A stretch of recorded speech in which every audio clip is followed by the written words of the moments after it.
Halo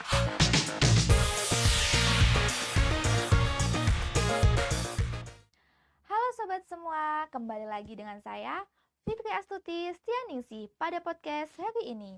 Nah, podcast ini didukung oleh Pusat Karir PPL dan Pemagangan UPRIS. Pada podcast kali ini kita mendatangkan narasumber yang sangat luar biasa sekali, yaitu beliau adalah Ibu Sukarmi MPD, alumni dari Pendidikan Biologi UPRIS. Beliau ini merupakan CEO dari Bimbel Sahabat Pintar. Selamat pagi, Bu. Selamat pagi Mbak Fitri. Nah, pas banget nggak sih narasumber kita dengan tema yang akan kita bahas kali ini, yaitu inspirasi wirausaha.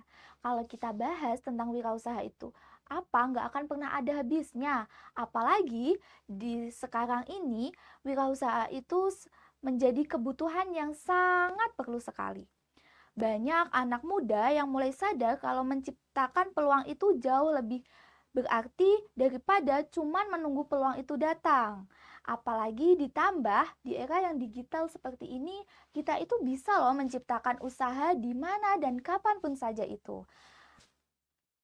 Kita langsung saja ke Mbak Sukarmi untuk menanyakan nih bagaimana perjalanannya menciptakan atau mendirikan Bimbel Sahabat Pintar. Boleh nih Mbak diceritakan bagaimana mendirikan Bimbel Sahabat Pintar. Oke, terima kasih Mbak Fitri. Sangat luar biasa sekali nggih. Jadi awal mula saya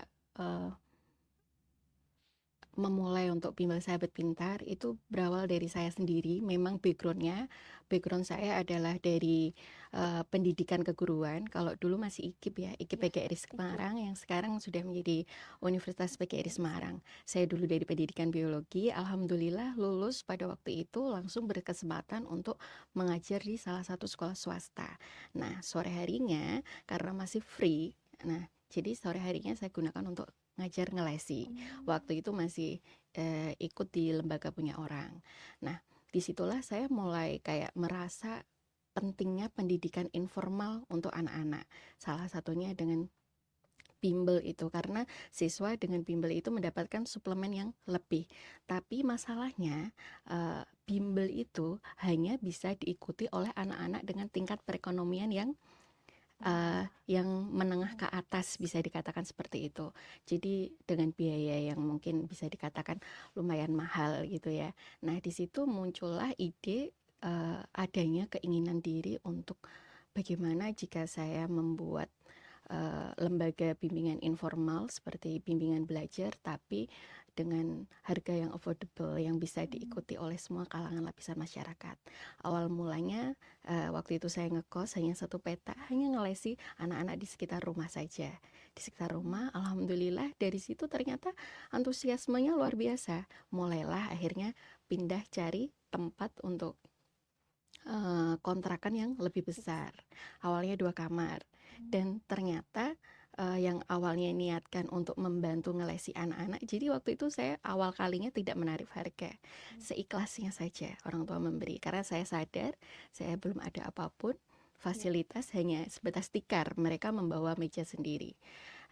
Di situ akhirnya kok tambah banyak nih, berarti kepercayaan mulai ada, trusting orang tua mulai ada. Nah, akhirnya karena saya tidak bisa sendiri waktu itu, di kontrakan yang 2 kamar itu sudah ada 50-an lebih, hampir 70. Akhirnya mulai menggandeng teman. Pelan-pelan kok ternyata tidak cukup lagi, pindah ke kontrakan yang lebih besar. Waktu itu dapat yang 7 kamar, semuanya dijadikan ruang kelas. Nah, dari situlah mulai grow up Sahabat Pintar, mulai memiliki beberapa tenaga mengajar dan juga tim untuk administrasinya. Gitu mungkin. Kalau mungkin boleh dikatakan itu ketidaksengajaan melihat fenomena misi awalnya itu ingin membantu memfasilitasi anak-anak untuk belajar selain sekolah gitu, di lembaga informal sekolah melalui lembaga bimbingan belajar untuk nge-push akademik mereka. Gitu. Terus nih Bu, kenapa Ibu itu lebih memilih untuk berwirausaha daripada menjadi PNS? Kan banyak nih pandangan di masyarakat bahwa menjadi PNS itu masa depannya dan semuanya akan terjamin begitu loh Bu. Oke, PNS ya. Baik Iya. teman-teman, jadi mungkin kalau kita berbicara PNS, pada awalnya saya pribadi maupun Mhm. orang tua, itu juga target goal utamanya lulus dari pendidikan keguruan pasti ke PNS. Saya pun pribadi sudah pernah mencoba 2 kali dan alhamdulillah belum berkesempatan di situ. Nah, tapi setelah saya merasakan sebelum PNS kan kerja di instansi lembaga formal, itu ada Oh, beberapa hal mhm, di sekolah itu kan yang menurut saya pribadi itu membuat kurang nyaman. nyaman. Di antaranya kayak kebebasan. Kebebasan itu sangat terbatas sekali ketika kita Mhm. itu baik berpendapat, baik ide, gagasan dan lain-lain. Kadang-kadang kan harus menyesuaikan dengan bagaimana kultur di tempat kerja. Jadi menurut saya itu sangat terbatas sekali untuk exploring tentang ide dan gagasan yang mungkin itu di luar peraturan yang ada di situ gitu. Itu kebebasan yang pertama yang membuat saya kurang nyaman. Yang kedua, mungkin rutinitas. Ketika kita Oh, terikat ke lembaga resmi, resmi instansi, kita kita akan bekerja dengan rutinitas yang sama setiap hari, iya. dengan monoton yang sama dan menurut saya pribadi yang saya rasakan, saya itu kurang cenderung orang yang kurang suka dengan rutinitas Rutinitas yang yang ajak, mudah sama-sama. bosan Oh, mudah gitu bosan ya. dan ingin memiliki waktu lebih untuk explore something hal yang tidak ajak gitu.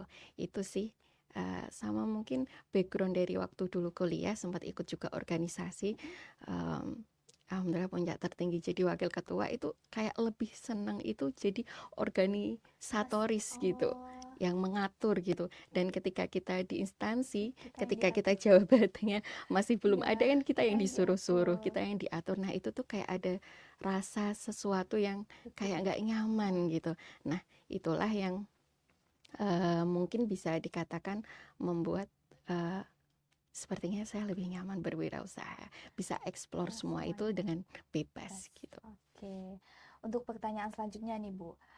Waktu pertama kali Mm-mm. Bu Sukarni ini memulai wirausaha Bimbel Sahabat Pintar, tantangan terbesarnya itu apa gitu yang Ibu rasakan? Tantangan terbesarnya apa ya?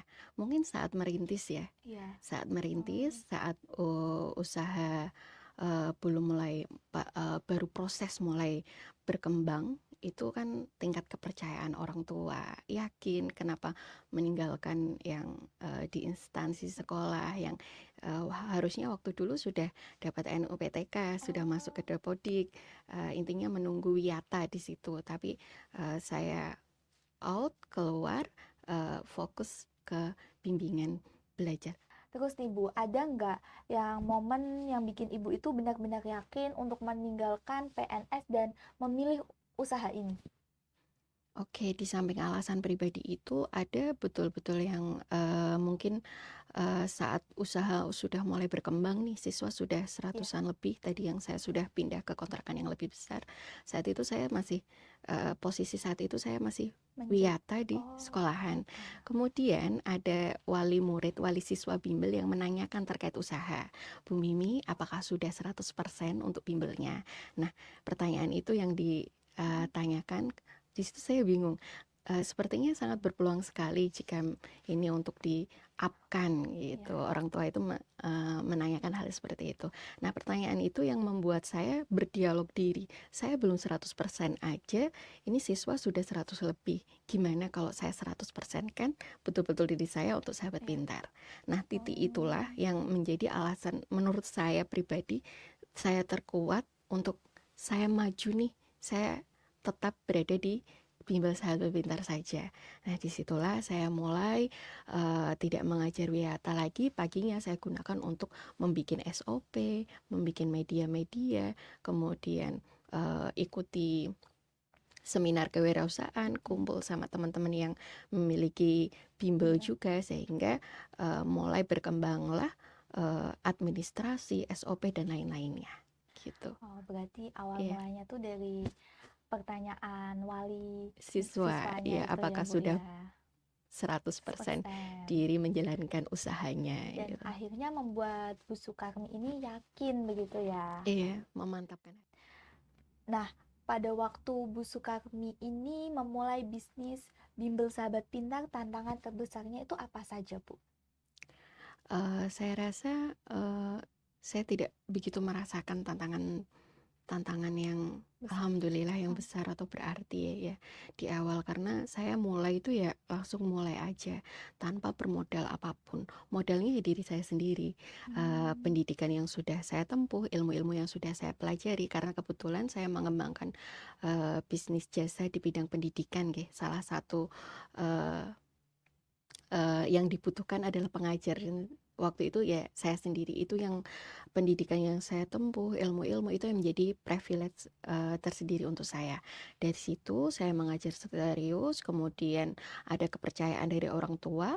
Nah, kalau ditanya tantangannya ya. ya tantangan dari diri sendiri, mau memulai Hmm, tidak, punya mimpi tidak, punya dream apa untuk Selanjutnya. yang ingin digapai gitu. Nah, terus nih Bu, pertanyaan terakhir nih. Gimana reaksi keluarga Ibu ketika mengetahui bahwa Ibu itu lebih memilih untuk berwirausaha daripada menjadi PNS? Iya.